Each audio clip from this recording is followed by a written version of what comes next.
So today is November 1st, 2010, and my name is Elizabeth Hughes, and I'm interviewing my father-in-law today, Victor Joseph Makovitch, at the Carroll Media Center in Westminster, Maryland. And Vic, what I thought we'd do is start talking a little bit about your early childhood before you came to Carroll County. So maybe you could tell us about when and where you were born. I was born in Blossburg, Pennsylvania, on September 11th, 1928. And my family moved to Elmar, New York about 8 months later. So I moved to Elmar about the middle of the next year. And this was at the height of the Depression. Of course, my parents lost most of the stuff they had. And I'm one of 10 children. And they had rented a place in Elmar on Abbott Street and immediately set up to build a new home on Hart Street, which they finished in 1930 and moved to Hart Street. The home is still standing and someone in the family is still living in it. What were your parents' names? Anna, my mother's name was Anna Augustine. My father's name was Leo Makovitch. And were they born in the States? They were both born in Poland. Don't ask me the date because it's at the beach. It's not and they ended up in their early teenagers in America. I know my father was born in Krakow, and he became an orphan. And I do have church records of when he was baptized and born, but I don't have them with me. My mother had a brother that moved here to the United States, and my father had 3 brothers that also moved to the United States. And my mother's brother and my father's 2 brothers lived to be 100. So longevity in the family. And what did your dad do? What was he? Well, when he was in Pennsylvania, he was a coal miner in a little town outside of Blossburg called Arnott, Pennsylvania. It's still there. If you go up 15, you pass Arnott on the left, and Blossburg is on the right, same highway. And when he came to Elmar, he took a job with General Electric, and they were making castings for all their different things. And he worked there his entire life, for General Electric. What was the primary language you spoke at home? Polish was the language in our early age. My parents could speak some English later on. They spoke English to people that came, but broken English. And of course we all took Polish because we went to Catholic school, St. Casper's Catholic School, and we had to speak Polish because that was the language they insisted on. We did learn English too there. Well, with 10 brothers and sisters, what was a typical family meal like?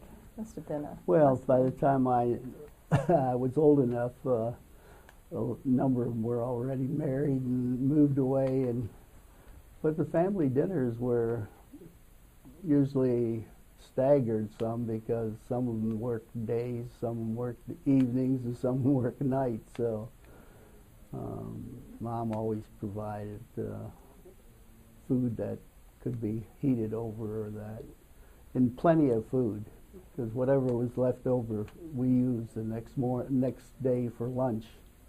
Mm-hmm. Always had lunch prepared. Mm-hmm.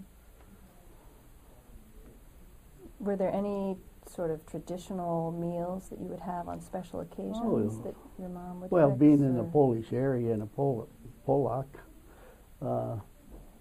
Easter was the big gathering in that in our church there, they parents would make the meals ahead of time and make their own bread or get bread from a Polish bakery. And the only two meats that were traditional were a veal and a lamb roast that was not cooked on Saturday, but everything else, ham, Polish bologna, salt pork, probably 4 or 5 different things, and a number of vegetables and soups and that were made. And on Saturday, sometime on Saturday evening, the priest in the parish would come and bless all the food.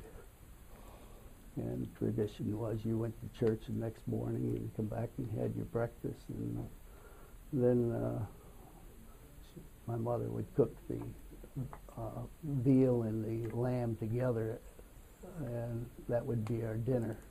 And most everybody came for dinner. Might not all come the same time, but sometime during the day. And I can still remember when, after we were married, my wife said, "Who's going to eat all that food?" I said, "It'll be gone by evening." And but that was one of the traditional things. Now, I seem to remember horseradish figured prominently, and the first time my wife got there, we had a garden, and we always raised our own horseradish and our own vegetables and all that. And we went out and dug some up, just the small stuff. And my sister said, "Would you like to help?" She said, "I'll peel it," which was a big mistake for her because she didn't realize it was so hot.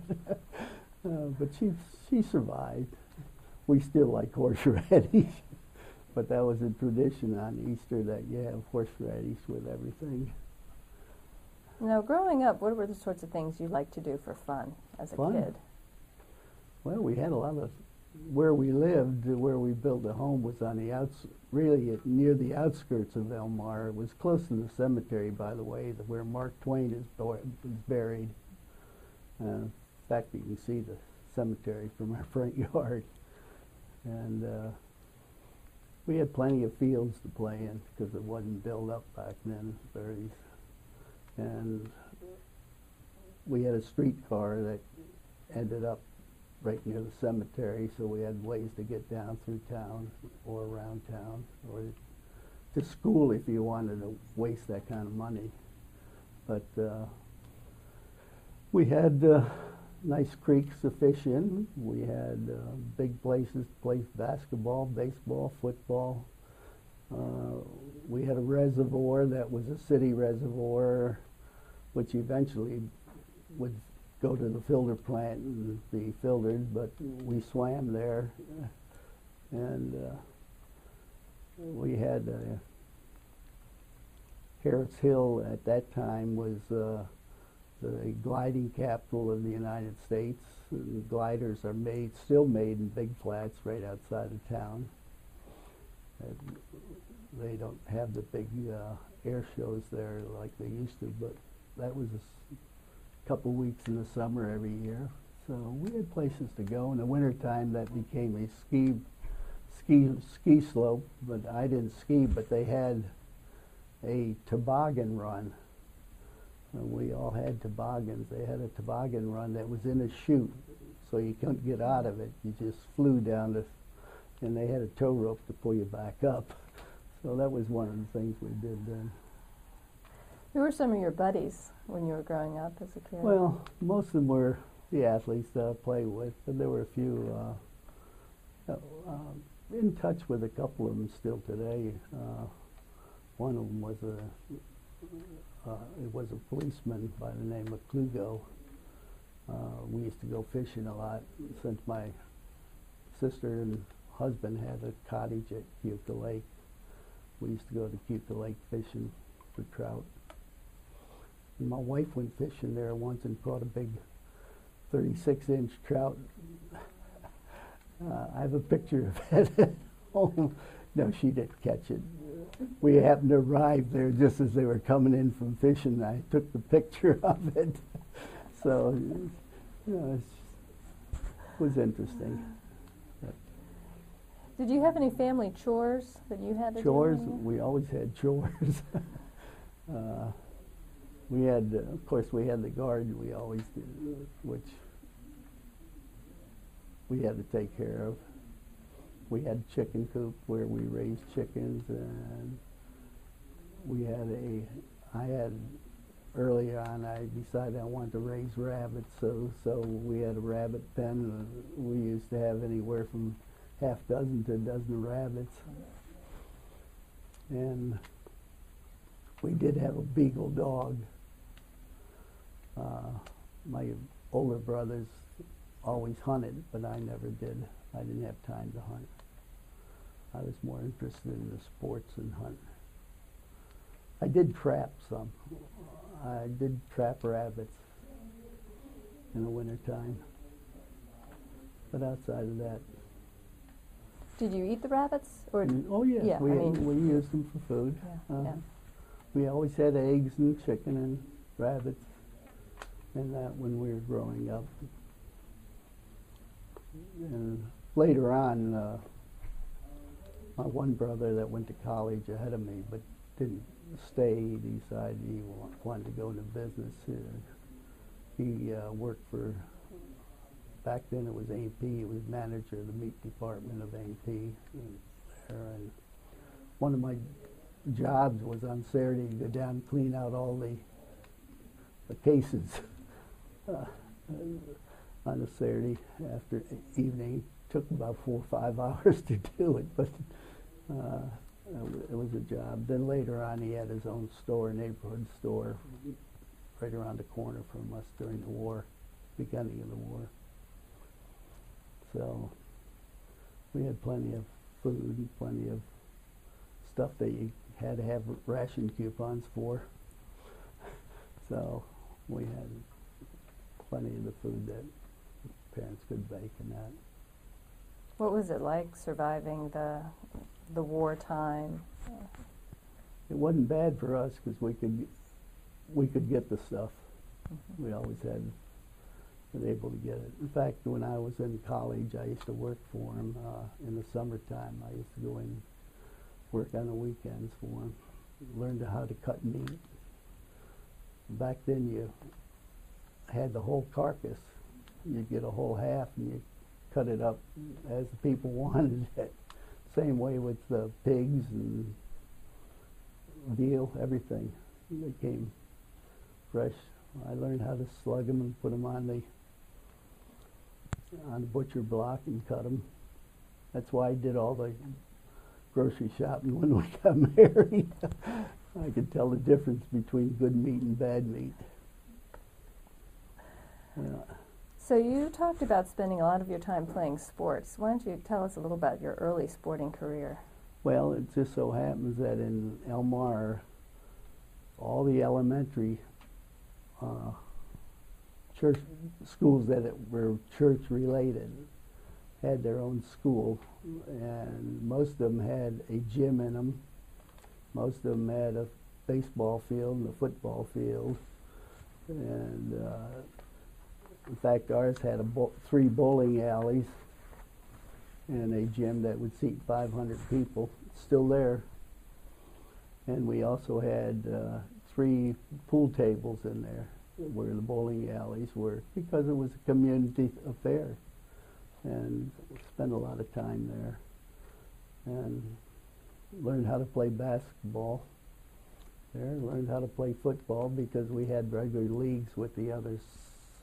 Back then I think there were 7 church related schools. They're not all there now. Our school that was in elementary was remodeled and is now a middle school for all the other parishes. And we have one Catholic high school in the city. So, well, in fact, the church and the school and the priest's home and the convent where the nuns stayed, they're all still there and being used, not by nuns, but they're part of the school system.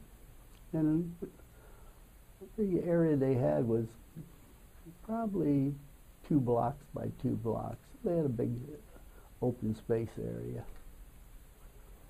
They still use it. Are there any favorite stories you have from those school days when you look back and think about things that you did? And how crazy we were, because the coach that coached basketball and baseball for us, he was a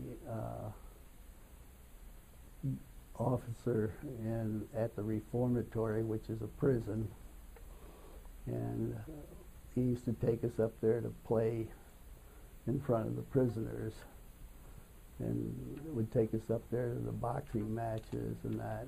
And nowadays you don't even dare go near it. So, but I have a couple of nephews that work in the prison system, and they talk about it. And it wouldn't dare let anybody in like that anymore.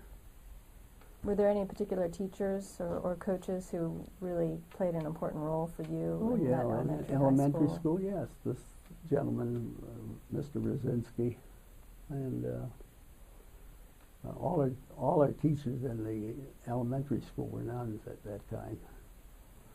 And we had two priests in the church, so they were part of it too.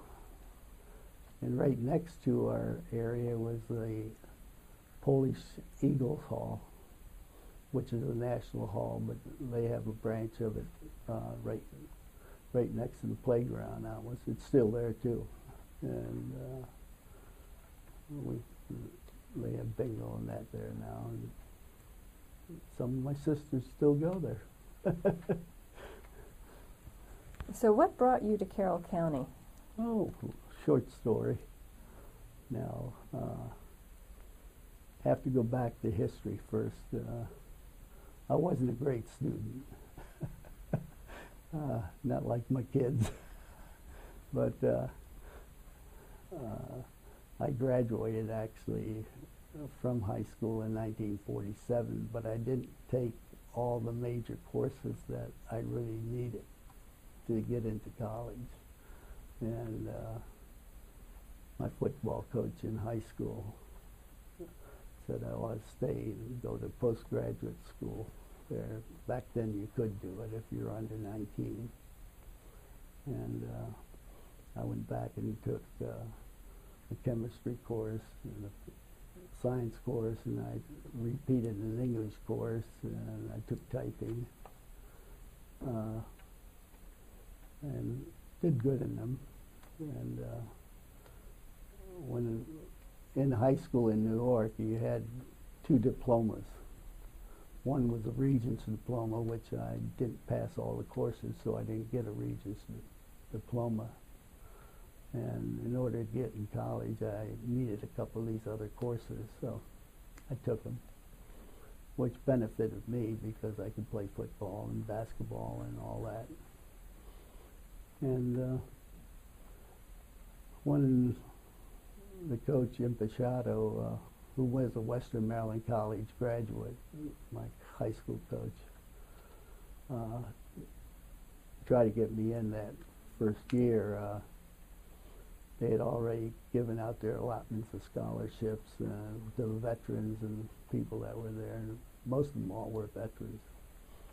So I went to Alfred University my first semester, which also had a good program and did very well at it. And the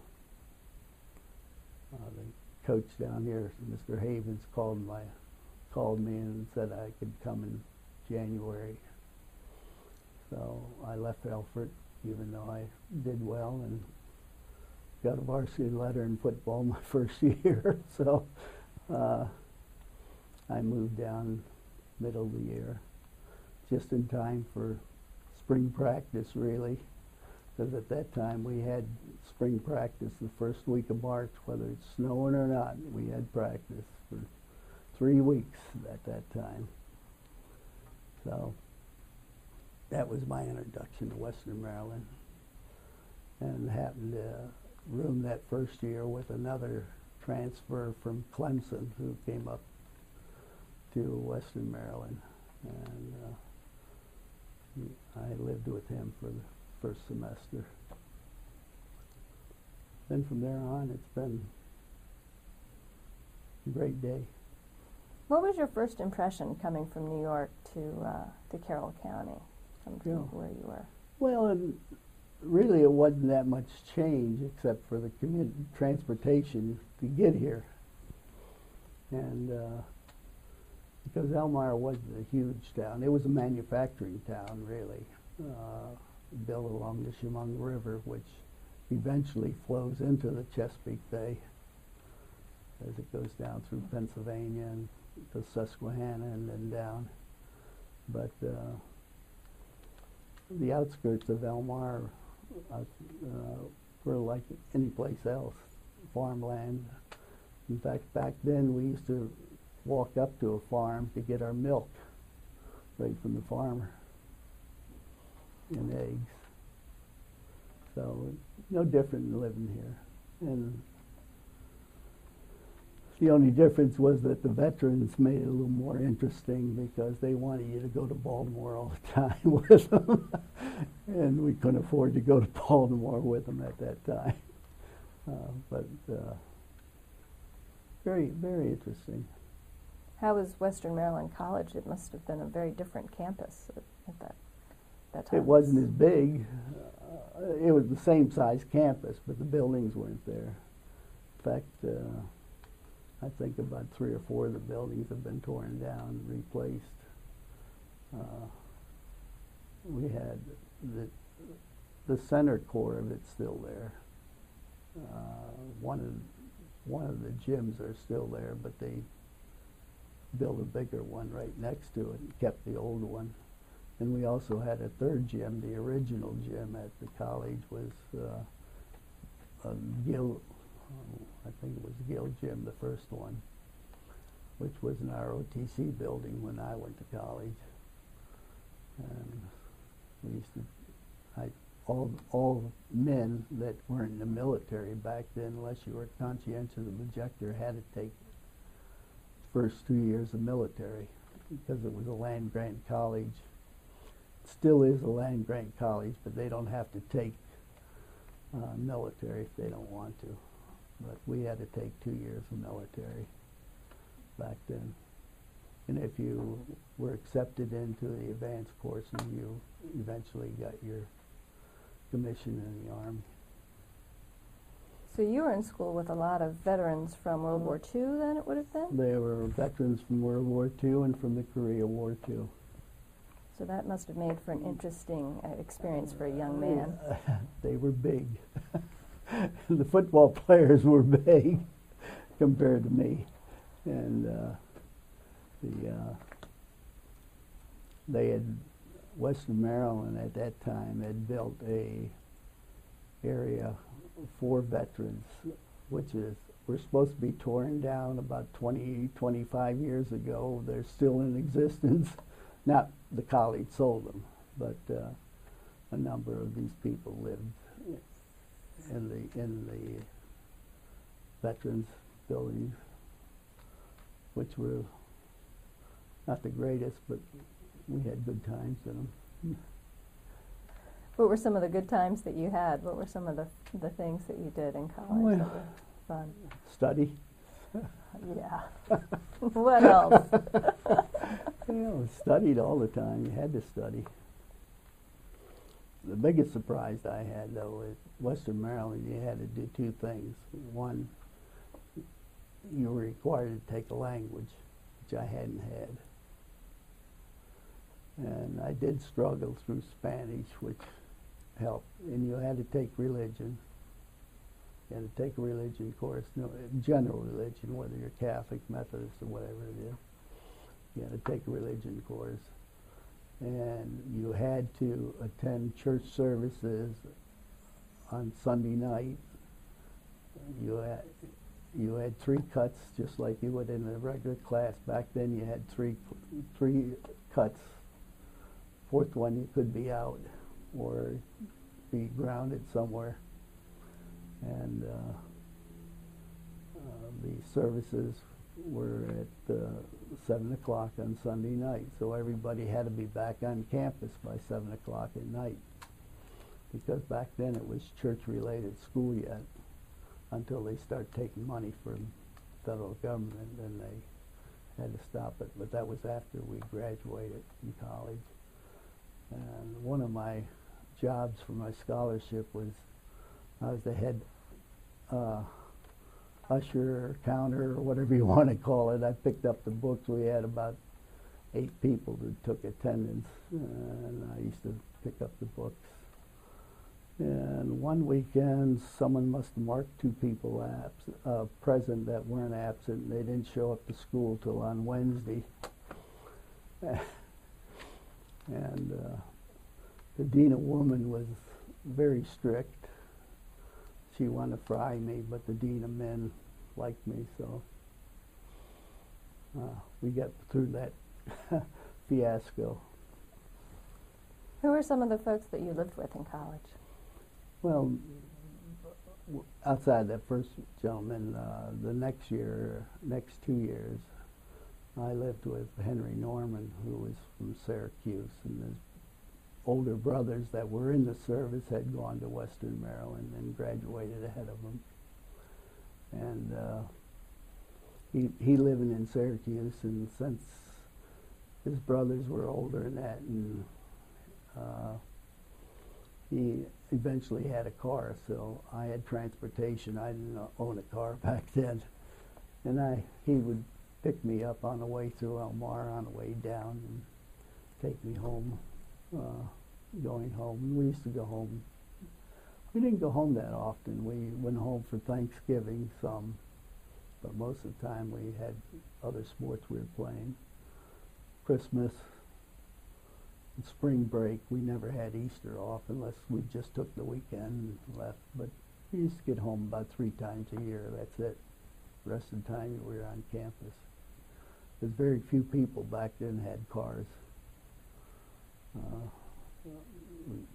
So weekends were pretty well filled with people.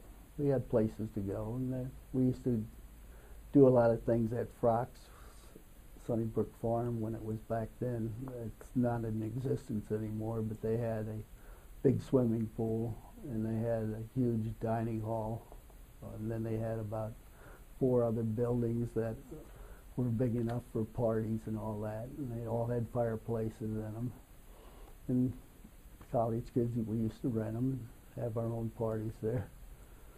And was that located here in Westminster? right in Westminster, off of Bond Street as you're going south. It's now it was sold, and I think there's over 55 development there. But one of the Frock boys had his own orchestra. He ran it, and we had many parties there. Good parties. I'm talking about dinner parties, not fooling around parties. But the group or the fraternities or sororities would run them for a night and have a party. It's off campus, because there weren't any drinking on campus back then. And with these veterans, we used to go up to Littlestown. There was a good restaurant and a hotel in Littlestown, right near the railroad tracks. I can't think of the name of it right now, but a lot of times when our girlfriends or boyfriends or whatever signed out for a night, they would go up there and have a party. Not stay, but they had good steaks there, so we always used to go up and party there. Were there places to go in downtown Westminster at that time, or Oh, not yeah. really? Yeah. Sure, the American Legion was there. That they used to let us go in there. The number of the restaurants were still there. There was 2 theaters at that time. The one is now shut down. They're both shut down, but on the left-hand side was the State Theater, which would allow only blacks to sit upstairs and whites downstairs. And then the Carroll was where the Arts Council is now. and that was a good theater. That's where most of the kids went on Saturday and Sundays, to the theater, because that's, I think the state was 15 cents and the Carroll was 25 on a weekend. So, but, and then there was a good soda shop right across the street from the Carroll. I think it's a beer joint now, if I'm not mistaken. And then there was a place right at the end of on the beginning of the college campus on Main Street. There was a place that a lot of people hung out. You could get sodas and sandwiches, and they had a jukebox and that. So they did. And Boggers was there. Boggers came in '48, the year my adult wife started. In '50, the building was built and dinners were served there. So a lot of people went to Boggers. Families went to Boggers. One of the best eating places was Huffman House, where the Maryland Historical Trust has now, up on Upper Main Street. It was, Mrs. Huffman was one that cooked all the meals. She cooked home meals and go in and sit down, have family meals there. So there were places to eat. There was places to go. There was a couple bowling alleys. But most of the people stayed on campus and had their own entertainment. You were active in the football program at Western Maryland. Tell us a little bit about the football program there. Well, let's go back to high school first. Because actually I started playing in elementary school, and I was too small to start playing in high school. When I started in high school, I weighed about 120 pounds, and there was only 2 high schools in Elmar back then, Southside and Elmar Free Academy, and they were big schools, and if you weren't big, you weren't going to make it. So first 2 years I played baseball, and I did play some basketball on a varsity, JV and varsity. But my junior year and senior year and my postgraduate, I was varsity football and varsity basketball and baseball also. I used to catch in baseball. So that was my springboard to college football. We used to play a good schedule in high school. In fact, a number of players from Elmar played in the pros, went on to big schools and played in the pros. But on the high school team that I was on, there were, I think, 8 of us had scholarships to different colleges, and which was pretty good at that time. When I arrived in time to get ordained into the football program at Western Maryland, most, I'd say, of the 35 players there, probably 30 of them were veterans. And some of them were big veterans and older veterans. And I happened to be very fortunate to be associated with a group of guys from Bedford, Massachusetts, who were veterans, and sort of took me under their wing. And it was tough that first spring because I weighed about 180 pounds, and I was playing against kids that were 250, 260, 270.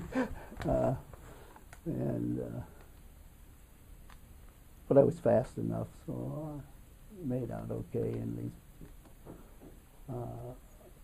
the one guy that I beat out in that spring practice that gave me my boost was a guard that weighed about 240, and he thought he had it made. And he was, every time he'd try to get me injured or whatever I did, but I was always protected by these. And uh, when fall came, I was a starter. He was sitting on a bench. He didn't like it, but that was it. But we had a lot of big people. The first year. Second and third year I was there, we had fewer veterans. But there was about 15 of us that came in that year as sophomores. And we played together practically the 3 years. Sometimes we only used about 15 football players in the whole game. The only way you got out of a football game is if you were hurt. And you never wanted to be hurt. Did you travel? Did the team travel around the area? Who did you yeah, play? Who did we play? We played Gettysburg. We played Franklin Marshall. We played Lebanon Valley. We played Drexel Tech. We played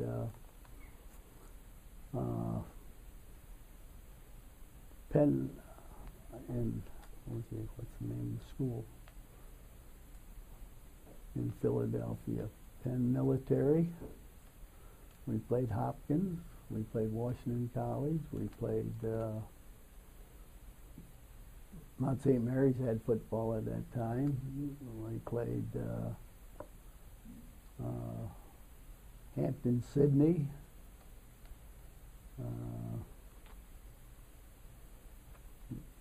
Probably missed a couple.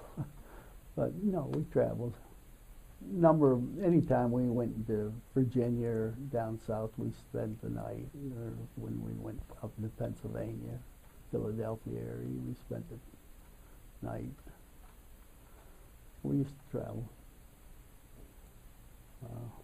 What were your particular strengths playing football, do you think? Mine? Your speed or? Speeding up with body strength. And I was able to outmaneuver a lot of people, and I was quick on my feet. And wasn't afraid of anybody back then. Now it's a little different. What really made my career was blocking 3 punts in a homecoming game, and my senior year in the snow and rain and off a field. Well, all 3 of the blocks were in the last half, and the last one we finally scored on. Won the game 6-0 to give us our undefeated season. So that was it. Then after that, that probably made my career when I was named a little All-American by the Associated Press.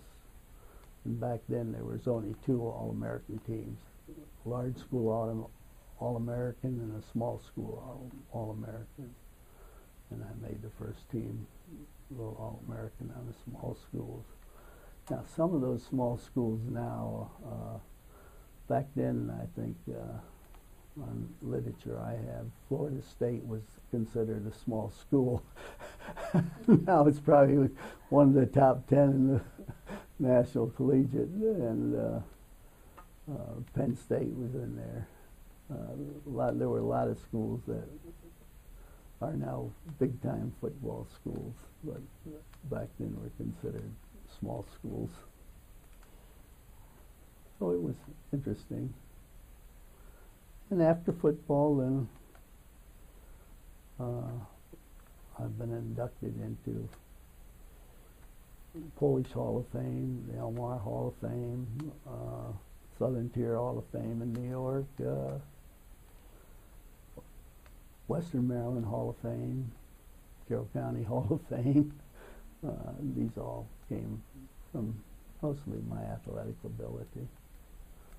So that took care of my sports. Now, you met your wife in college. Yep, that's where we met. She was from Cumberland, Maryland. I'm from Elmore, so it's quite a ways of difference. Probably, I might have met her my first semester here, just knowing her. But my sophomore year, I guess she came out and she was with a bunch of girls that all had boyfriends playing football, so I think we met that way.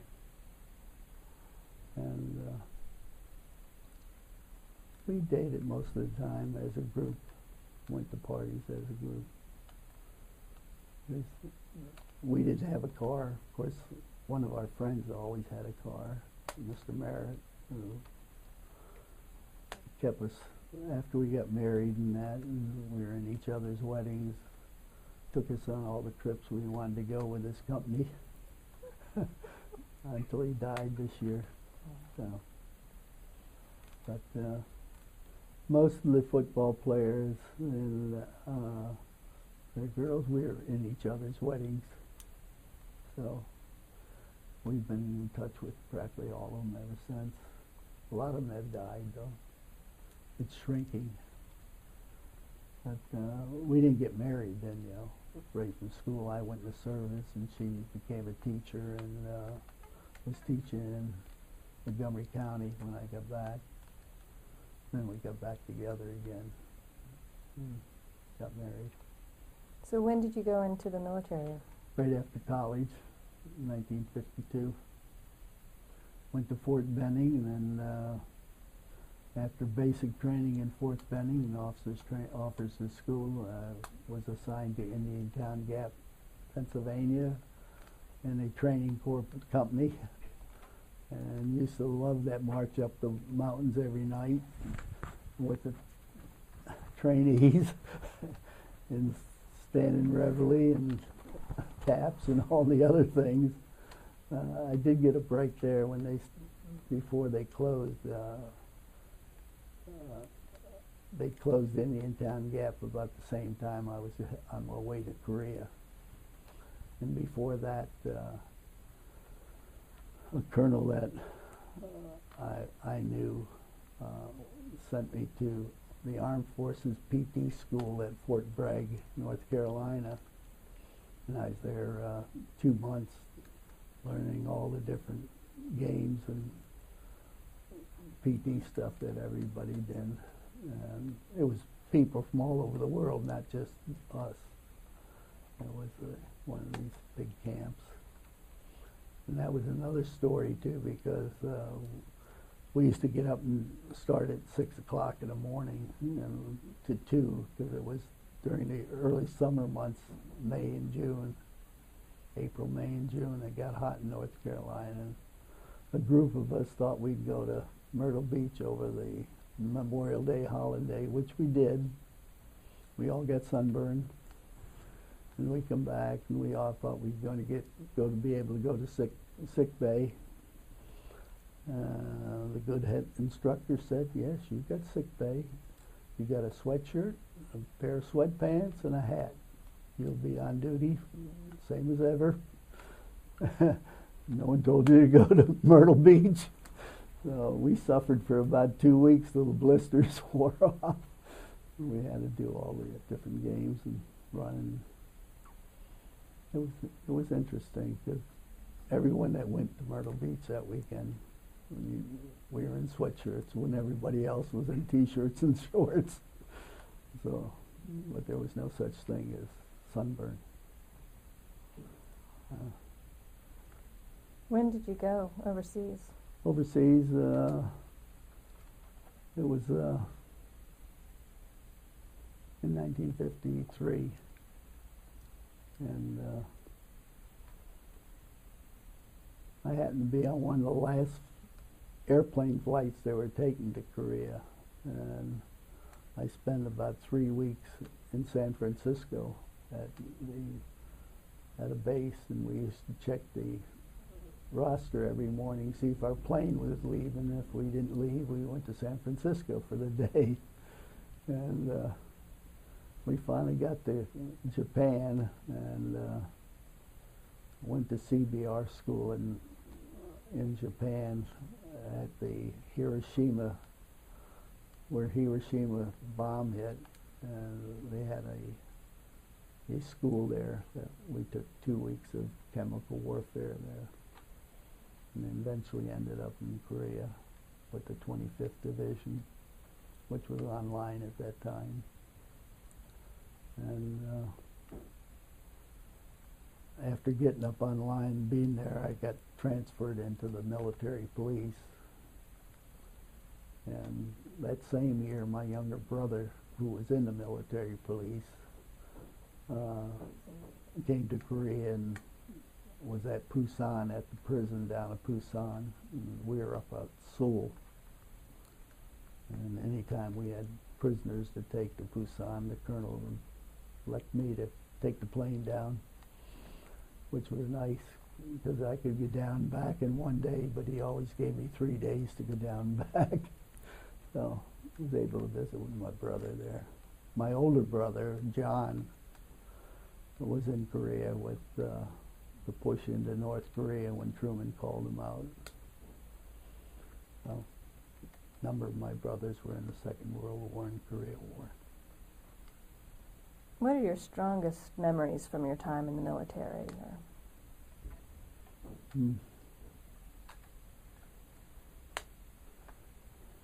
Memories I hate I didn't have any real bad memories. I think the worst memory I had was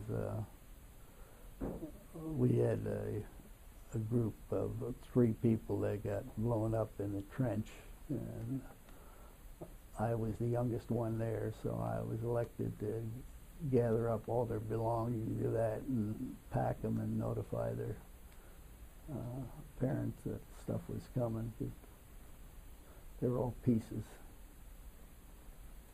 But as far as the other part of Korea, I had some good memories because I, being in the military police, could go visit. We had about probably 15 officers from Western Maryland were over there at that time, and they were in different divisions and that, and I could go visit them because being in the military police, I could go anywhere I wanted to with that person, driver. So we used to visit quite often. In fact, one of my close friends, Charles Hammaker, was in the military police, and he eventually became a colonel, and then at the Pentagon we still visit. He married a Japanese girl, and we see him at least once or twice a year. Right now he's retired too. Now, as I recall, you had one very special escort that you took while you were in Korea. Oh, we had to guard Marilyn Monroe when she was there with Joe DiMaggio. Joe DiMaggio went back to Japan, but she stayed, and we had about a week of making sure she didn't get in trouble, or we didn't get in trouble. Yeah. I do have some slides of them, but they faded some. Yeah, we used to do that quite often. And the GIs enjoyed that. Yeah. So now when you returned to Carroll County, you and Anna Lee reconnected. Right. And how long did you court before you married? Oh, probably a year and a half. And I wouldn't even known that she was around, except Chuck Hammaker and another football player were from Cumberland, and they knew she was not married yet. Because after a while, we just thought that was going to be it. Do you remember how you asked her to marry you? I don't know. Probably at dinner somewhere in Washington, because I used to go to Washington. She lived in Prince George County, so we used to go out in Washington most of the time. And up Deep Creek Lake a lot. Her parents had a cottage at Deep Creek Lake, so we used to go up there quite a bit. And now, after you married, what was your profession here in Carroll County? Did you come immediately after you married back to Westminster, or? oh yeah, well, I was here. Oh. I came back from Korea, and I went to Western Maryland College. I was assistant football coach, and I was a wrestling coach, and track coach, and I was working on my master's degree. So I got out of the service in June, and July I came down here to start coaching, and I stayed right here. I got my master's, and I've got plus 30 hours beyond that as far as, because I got all my degrees that I needed to become an administrator, even though I wasn't going to teach. I was going to coach.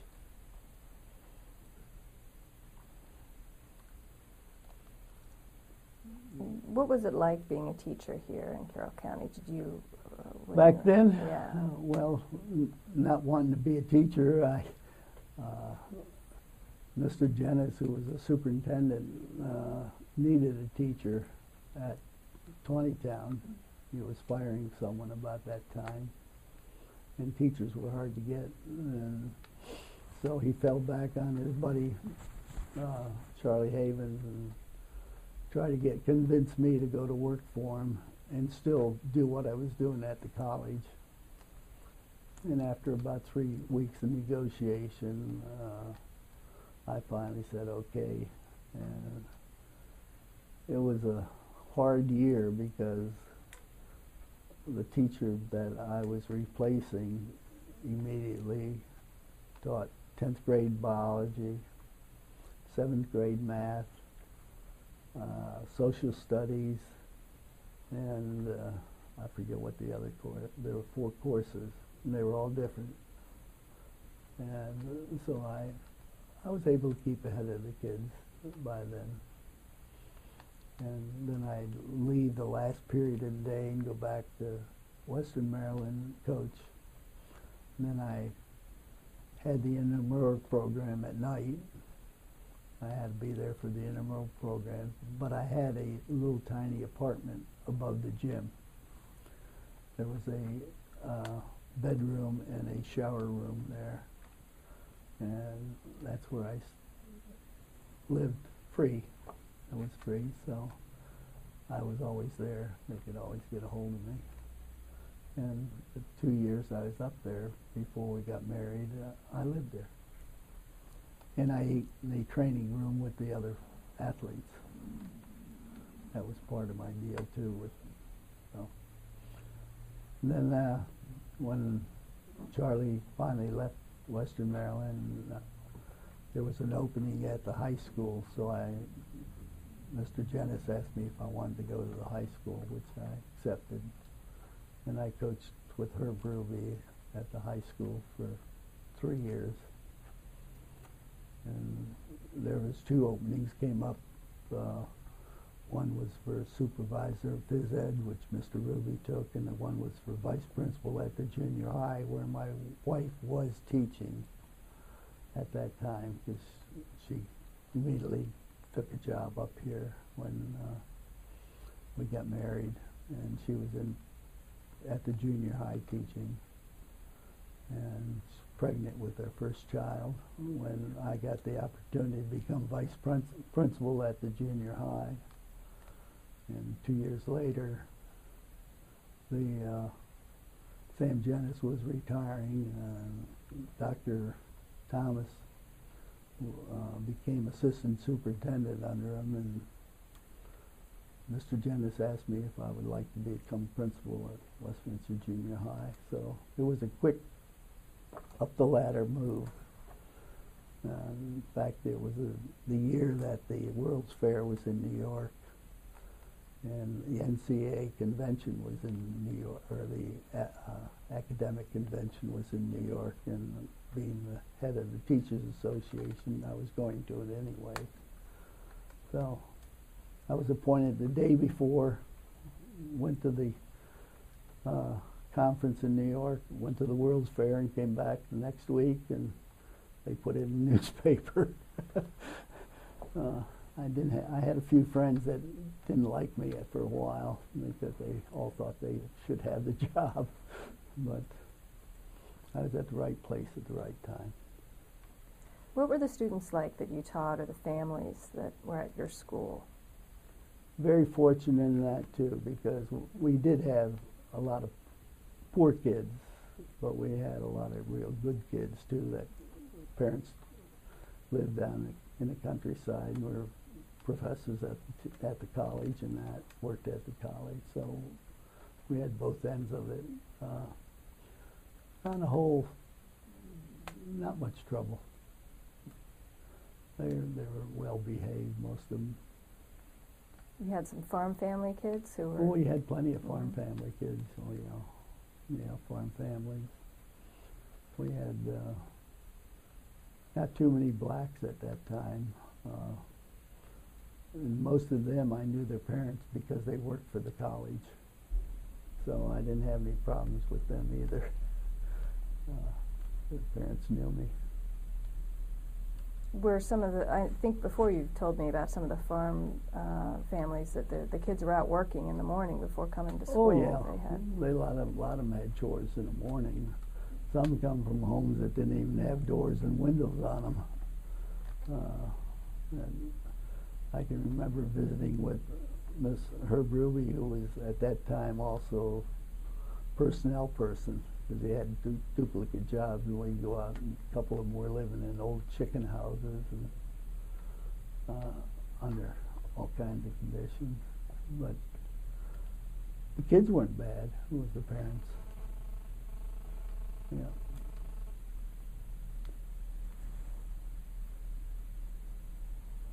So you mentioned that Annalie was pregnant with her first child. What are some of your memories of being a young parent? And sounds like you were pretty busy working. Well, I was busy working because our first house, before she got pregnant, we lived on Baltimore Boulevard in an upstairs apartment of a retired farmer. I don't know if you know where the cider mill factory was down there, but it's about half a mile from Malcolm Drive down the road we lived. And we were there for just a year and a half. And then we had a home built in Fairfield. And that was another difference between now and then. Went into the bank for a loan, and all I needed was a handshake back then.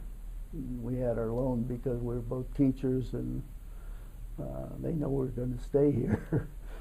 Now you have to sign your life away, but our first was by handshake. You filled out the papers later, but first time we went in, we got the loan and paid for our first home. But at that time, I didn't have too much time to think about babies and how my wife was. I had the I was head of the Army Reserves here in town. We're in the process of building that new building on Malcolm Drive that now is sitting, I think, empty. And I was refereeing 4 sports, 5 sports: football, baseball, basketball, and soccer. And then I became head of the Officials Association. But this was all in my early years, and I did sell mutual funds earlier for a couple of years just to make ends meet. We wanted to get ahead. It ended up that we bought our first home without using any of our own money. The money that I made from being the head of the Army Reserves and the meetings on every other week we used to meet, and summer camp. She used to take kids up to Deep Creek Lake, and I'd go to summer camp for 2 weeks, and that paid for our first home. So we could build a little nest egg and do what we wanted to do at that time. But it was tough, about 10 years till we could settle back and be ourselves. But we didn't have to worry about where the money was coming from. People nowadays don't want to work 1, 2 jobs or 3. They think government owes them a living. How did you all spend your summers with young kids? Oh, summers were traveling time. Winters were too. We start camping once Janet Lee, I think, was about 3 years old. We rented a pop-up camper first and went down Skyline Drive. And that was the only year we used a pop-up camper. Then the next year we bought a tow mobile home. And anytime we had a vacation or school was off, we were off somewhere. Florida. Every Christmas we'd go south. Easter time we'd go to Myrtle Beach, because back then the schools had about a week off at those times. We'd just pack up and go. And if it was just a weekend, we'd go up into Pennsylvania or out in western Maryland or down on the Skyline Drive camping. And the kids, we had it on, we just kept on going. And did nothing but travel with the kids every summer. And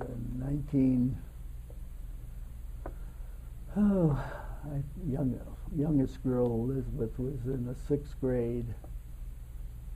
We decided to take the whole, Dr. Thomas let me take the whole summer off. And we went cross country for 62 days camping. And we hit every national park going west and through Canada and came back east. We left the day the teachers went home and came back the day the teachers arrived. Of course, I had 3 vice principals then, so they could take care of the summer for me. And on Mondays we had a conference call wherever I was, and we discussed what was going on, how it was. Made it back safely and had a good trip, 12,000 miles. But it was a wonderful trip, and therefore kids now are traveling just like we do. They're camping and traveling, so we did something right there. It was nice to be out in the country. Then when the kids got a little older, Janet Lee got into a job in the bank. In her junior year, she used to work at the bank part-time, and she couldn't travel with us. Then when she got into college, we actually stopped traveling, and we bought a place at the beach. And it was a motor home. We stayed there 2 years, and it just wasn't big enough, so we scouted around, found a home that we liked, and bought that. Spend our summers, fall, winter. Still use it. Wonderful place to go. Our grandchildren will love it. Eventually. They love it now. But now, then when we retired, that's another story too, because we spent at least half of our time traveling. I think we took at least 30 trips out of the country from the time just before we traveled till about 2 years ago. We just traveled,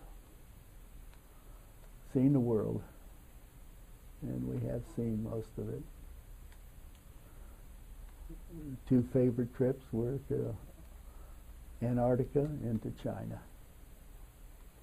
Others were just as well, New Zealand, Australia, and Hawaii. My son was in the Navy, and he was stationed in Hawaii 4 years, so we went 4 years to Hawaii. And a number of times took the kids with us, the other 2. They'd in college and that, but they'd take time off and fly out. What's been most rewarding for you raising kids when you look back and think about the family? The family, that they all were good students. Being in the profession, they didn't have too much time to fool around in school, because knew all the teachers and all the principals and that. And so they pretty well towed. They did fool around some, We knew that. But they all became good students and went on, did well in college, and went on and did better in their profession, so can't help them. They've all turned out well. All fell with good wives or husbands, too. I like to hear that. Yeah, so we have no complaints of the children. I couldn't complain about them. And they're all, probably the best thing is that they're not afraid to get together and discuss things and do things together. That makes us happy. What accomplishments are you most proud of when you think about all the different things that you've done in life? I'd have to go back to the children again, their accomplishments. We try to help them all we could, but as far as myself and my wife,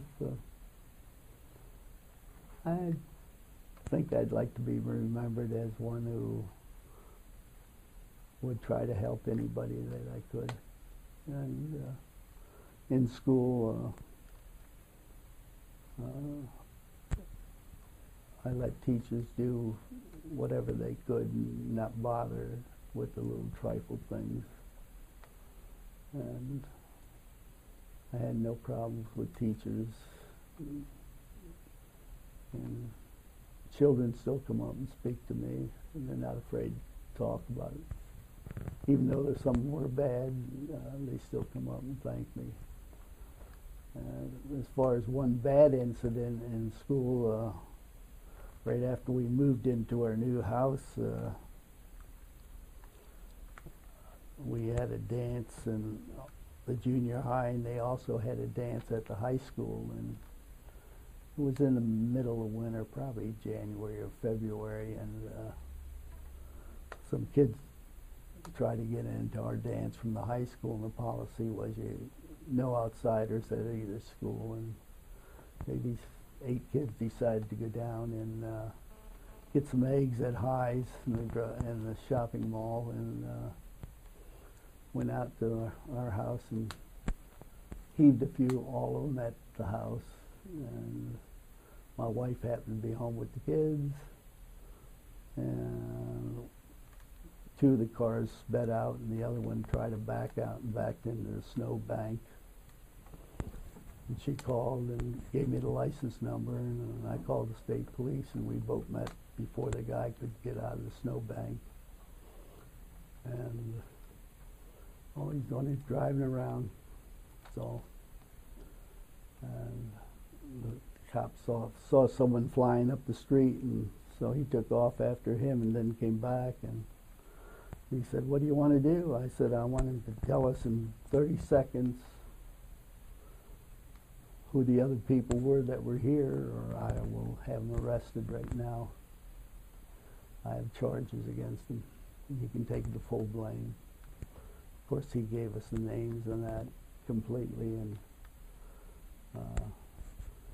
I went over to the high school with this kid, and he got the phone numbers of all the others who were already home in bed by the time we reached the parents. And so I just politely told him that what time he was at the house and what they did and that. And, "Oh, my son wouldn't do that." I said, "Well, your son's got to be at my house at 9 o'clock tomorrow morning with a parent and scrub brushes and cleaning equipment." I said I'd provide the ladder in the water, and if they're not here, I will press charges.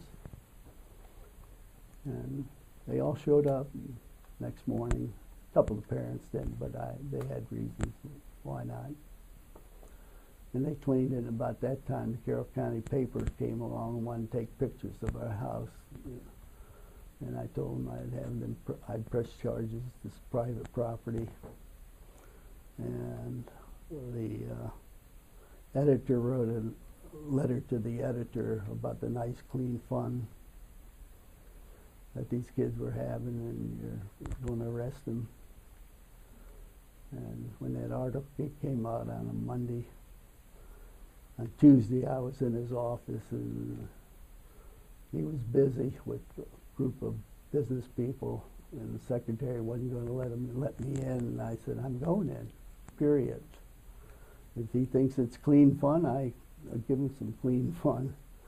And I embarrassed him a little bit in front of about 10 other people about clean fun, and telling him what albumin would do to paint. So he backed off, but we didn't press charges. We took it to, they had a court for juveniles, a magistrate or something. I took it to them and wrote it up. Never had another incident from anybody at my home after that. But we thought we handled it right, instead of arresting them and giving them a record, because they would have had a record. Destruction of property. But a number of them come and thank me. So there are good things come out of bad. So, but my career has been fun. I've enjoyed it. The people I meet now, I enjoy. Can't keep going though. When you think about the grandkids that you have now, what's sort of a life lesson, or what would you want them to know as they grow up? What advice would you give them? Well, you're always going to make mistakes.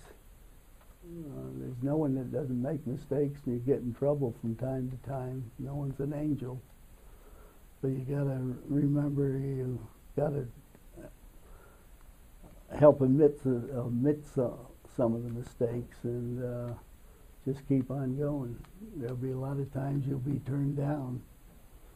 You just keep going. I was very fortunate that I made it through college. I wasn't a great student, but I got the opportunity to get where I was through plugging along and doing what I thought was right. And as long as they do what's right, and they'll make out in the world. And I think they'll all be like that eventually. Very good.